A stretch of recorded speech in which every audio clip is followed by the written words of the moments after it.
ജൂണിൽ മധ്യവേനൽ അവധിക്കാലം കഴിഞ്ഞ് പള്ളിപ്പറമ്പ് GLP സ്കൂളിലെത്തുന്ന ആ കുട്ടികളെ ഇനി കാത്തിരിക്കുന്നത് പേടിപ്പെടുത്തുന്ന ഒരുതരം അനാഥത്വമാകും. സ്കൂൾ അടയ്ക്കുന്നതുവരെ തങ്ങൾ കണ്ടുകൊണ്ടിരുന്ന പ്രിയപ്പെട്ട അധ്യാപകരൊന്നുമില്ലാത്ത സ്കൂളാണ് ആ കുട്ടികളെ ഇനി അവിടെ വരവേൽക്കാനിരിക്കുന്നത്. ശലഭങ്ങളെപ്പോൽ പാറിപ്പറന്ന് നടന്നിരുന്ന അവർ പെട്ടെന്ന് മൗനികളാകും.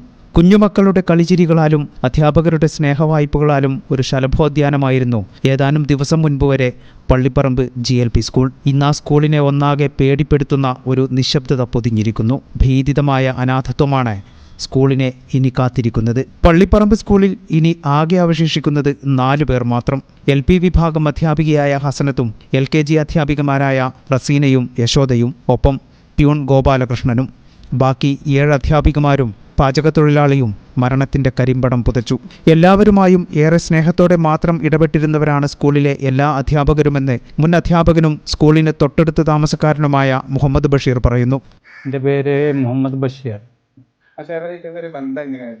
ബന്ധം ഞാൻ സ്കൂളിൻ്റെ അയൽവാസിയാണല്ലോ, അപ്പോൾ സ്വാഭാവികമായിട്ട് സ്കൂളിൻ്റെ എല്ലാ ആക്ടിവിറ്റീസിലും നമ്മൾ ഇടപെടാറുണ്ട്. എന്തെങ്കിലും പൊതു ഫംഗ്ഷൻ അല്ലെങ്കിൽ ഞാനൊരു അധ്യാപകനെ ആയിരുന്നു ഗവൺമെൻറ് ഹൈസ്കൂളിൽ. സ്വാഭാവികമായിട്ട് ഒരു അധ്യാപകൻ എന്നുള്ളവർക്കുള്ള ബന്ധങ്ങൾ അധ്യാപകരായിട്ട് ഉണ്ട്.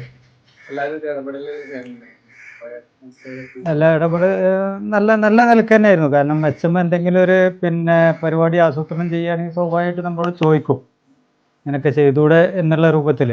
അപ്പം അങ്ങനെ അതേപോലെ മറ്റു ടീച്ചേഴ്സും എന്തെങ്കിലുമൊക്കെ സ്കൂളിൽ ഫംഗ്ഷൻ ഉണ്ടാകുമ്പോൾ അതിൻ്റെ നമ്മളെ ക്ഷണിക്കും, എന്തെങ്കിലും സംസാരിക്കാൻ, അതേപോലെ അതിൻ്റെ ആക്ടിവിറ്റിയിൽ പങ്കെടുക്കാൻ ക്ഷണിക്കും. എല്ലാവരായിട്ടും നല്ല ബന്ധമായിരുന്നു. കാഴ്ചശക്തിയില്ലാത്ത മജീദ് മാഷിന്റെ വിയോഗമാകും കുട്ടികളെ ഏറ്റവും വേദനാജനകമായി ബാധിക്കുക. അന്ധനായ മാഷിനെ സ്കൂളിലേക്ക് കൂട്ടുന്നതും ക്ലാസ്സിലേക്ക് കൂട്ടിക്കൊണ്ടുപോകുന്നതും തിരികെ കൊണ്ടുവരുന്നതുമെല്ലാം കുട്ടികളായിരുന്നെന്ന് ബഷീർ മാഷ് ഓർമ്മിച്ചെടുക്കുന്നു. അതെ മജീദ്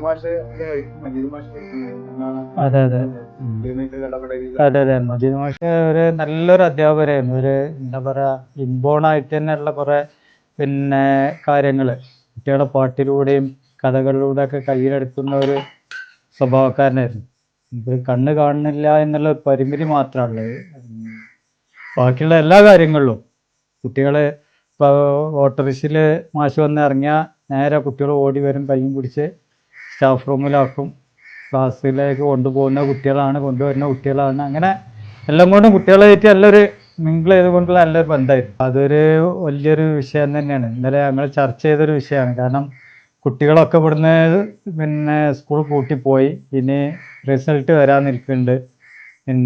റിസൾട്ടിൻ്റെ സമയത്ത് അവർ വരുമ്പോൾ അങ്ങനെ അധ്യാപകരെ കാണില്ല. അതിന് അപ്പുറം അവർ ജൂണിൽ തുറക്കുമ്പോൾ സ്വാഭാവികമായിട്ടും ആ പഴയ മുഖങ്ങൾ, അധ്യാപക മുഖങ്ങളാണ് അവരുടെ മനസ്സിലുണ്ടാകുക.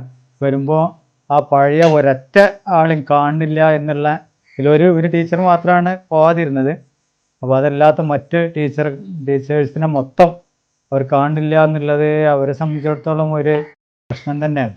ഉമ്മ മരിച്ചതറിയാത്ത 10 വയസ്സുകാരി മസ്നീനയും അമ്മ കൂടെ കൂട്ടാത്തതുകൊണ്ട് മാത്രം മരണത്തിന്റെ വായിൽ നിന്ന് രക്ഷപ്പെട്ട അജുവും അനുഭവിക്കാനിരിക്കുന്ന അമ്മയില്ല അനാഥത്വം കൂടിയാണ് വാൽപ്പാറ ദുരന്തം ബാക്കിയാക്കുന്നത്. അപകടത്തിൽ മരിച്ച ഷക്കീനയുടെ മകൾ 10 വയസ്സുകാരി മസ്നീൻ ഇപ്പോഴും ഉമ്മ മരിച്ചതറിയാതെ ആശുപത്രിയിലാണ്. ഡോക്ടറുടെ പരിശോധന കഴിഞ്ഞാൽ ഉമ്മ തൻ്റെ അടുത്തേക്ക് വരുമെന്ന് പറഞ്ഞിരിക്കുന്ന മസ്നീനെ എന്തു പറഞ്ഞ് ആശ്വസിപ്പിക്കുമെന്നറിയില്ല. അധ്യാപികയായ ആശ എല്ലാ യാത്രയിലും തൻ്റെ 1ാം ക്ലാസ്സുകാരൻ മകൻ അജുവിനെ കൂടെ കൊണ്ടുപോകാറുണ്ടായിരുന്നു. ഈ യാത്രയിൽ അജുവിനെ കൂടെ കൂട്ടിയില്ല. ഇനി അജുവിന് അമ്മയെ കാണാനുമാകില്ല. ഈ channel news Valanchery. BSc optometry ഒരു പ്രൊഫഷണൽ കോഴ്സാണ്. ഇതൊരു പ്രാക്ടിക്കൽ ഓറിയന്റഡ് കോഴ്സും കൂടിയാണ്. ക്ലാസ്സിൽ പഠിക്കുന്നതിനേക്കാൾ ക്ലിനിക്കൽ എക്സ്പോഷർ കൂടുതൽ വേണ്ടൊരു മേഖലയും കൂടിയാണ്. അൽസലാമ ഐ ഹോസ്പിറ്റലിൽ ആവശ്യത്തിലധികം ക്ലിനിക്കൽ എക്സ്പോഷർ നമുക്ക് ലഭിക്കുന്നുണ്ട്. അതുകൊണ്ട് തന്നെ വേഗത്തിൽ പഠിക്കാൻ പറ്റുന്നു, എല്ലാം മനസ്സിലാക്കാനും പറ്റുന്നു. We are very happy to be the part of Al Salama Optometry College.